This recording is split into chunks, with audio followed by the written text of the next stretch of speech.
The challenges we are facing are huge.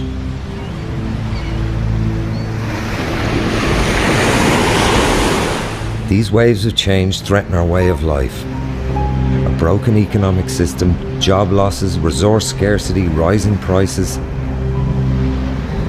The levels of anxiety are growing. Sometimes change is really gradual and things move forward in very predictable ways. And sometimes, like now, change can be sudden and disorientating. How do I cope? How do I develop my resilience to thrive in these difficult times? The waves are getting bigger, but what should I do? How can I be a catalyst for change? Resilience is about recovering from shocks and adapting to change.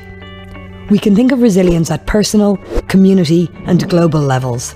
On a personal level, we know facing challenges is not easy. Personal resilience can be described as our ability to cope with shock. It is an active process of self-righting, involving feeling in control of life, getting fit, and being positively engaged in community life. These challenges can feel overwhelming. Here's a model for how we typically respond to shock or bad news.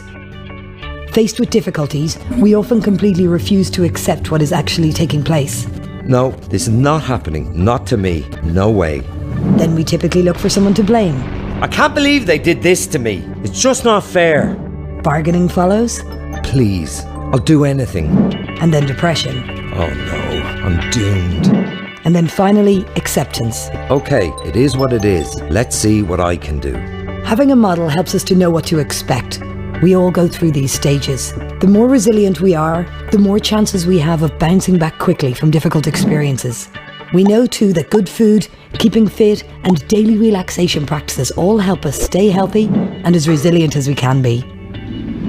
The key thing is we are not on our own. We face the same challenges as many other people, and the biggest single difference starts to happen when we face them together. Even the strongest, most resilient individuals rely on good friends and strong relationships when times get tough.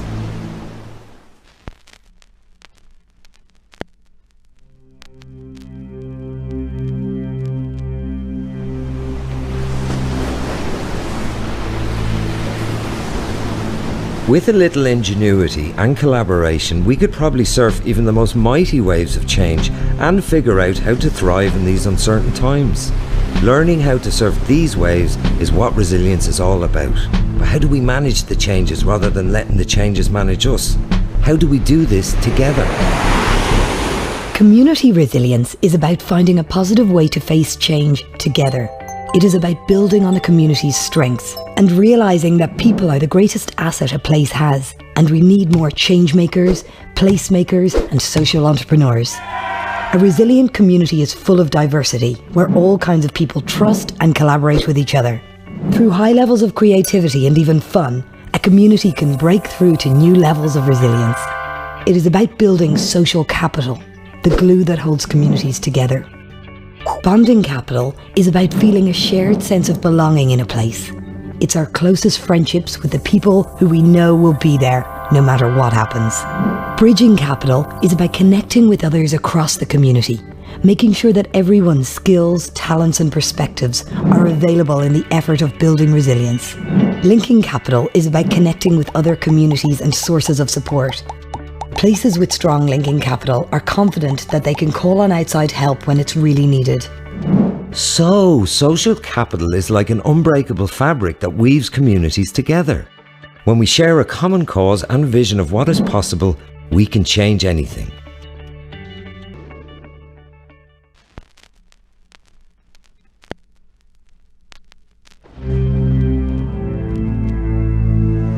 So, where do I start? How do I make sure that my community has the ability to get by in times of abrupt change? And is a brilliant place to live? How do I know whether my community is resilient or not? Many communities are naturally resilient. After all, they have survived many changes down the generations. But in recent decades, we have become over-dependent on a model of economic growth and cheap fossil fuels. This era is now coming to an end, and we need to prepare ourselves to avoid breakdown. The idea we can bounce back to something approximating normal doesn't work well in this new context. Instead, we need to make a step change to break through to significantly greater levels of resilience. A breakthrough community anticipates and responds to shocks through coordinated, collective actions toward a commonly agreed vision of a better future. The Transition Towns process is already bringing people together who are learning to do just this. Wow, I can be part of this movement to build livable communities and cultivate a sustainable planet. Transition initiatives and people the world over are supporting their local economy and developing all sorts of sustainability projects. So, we can build our resilience by future-proofing buildings, powering down and generating our own energy, and growing our own food and supporting local producers. And by strengthening our local economies and introducing all kinds of other initiatives.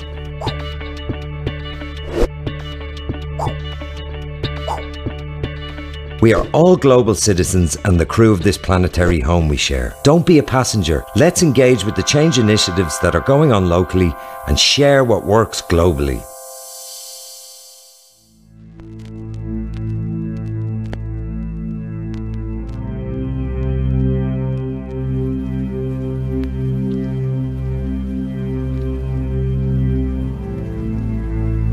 I can do this. Let's surf these waves. Waves, like the challenges we face, come in all shapes and sizes, and riding them will require the skills and attitudes of a good surfer. Before paddling out, an experienced surfer will have first observed the sea, checked the wind, and identified where the easiest place to paddle out might be. It's the same for resilience building. We need to see clearly the challenges we face and the best way to do things differently. Surfers don't really practice, they learn in action or by doing. They build their competency and skills through the experience and the enjoyment of surfing itself. Early on, learning to surf takes a lot of focus and concentration, until one day your body just knows what to do. Changemakers too can learn the knack of great timing and an ability to respond to opportunities as they arise. This go for it approach is about learning from mistakes and learning how to go with the flow, working with nature, not against her. The secret of a wave rider is a deep awareness of natural systems and the skills and tools to deal with uncertainty. Likewise, you, as a catalyst for change, can develop an almost effortless ability to adapt and build resilience. I get it now. Creating resilience is up to us, and we can't rely on experts to tell us what to do when we're out in the waves. It's about courage and creativity. It's about really trusting and helping each other bring forward our best skills and talents. We don't really know how things will turn out, but we shouldn't let a good crisis go to waste. These times are a once-in-a-species opportunity for change. Go for it.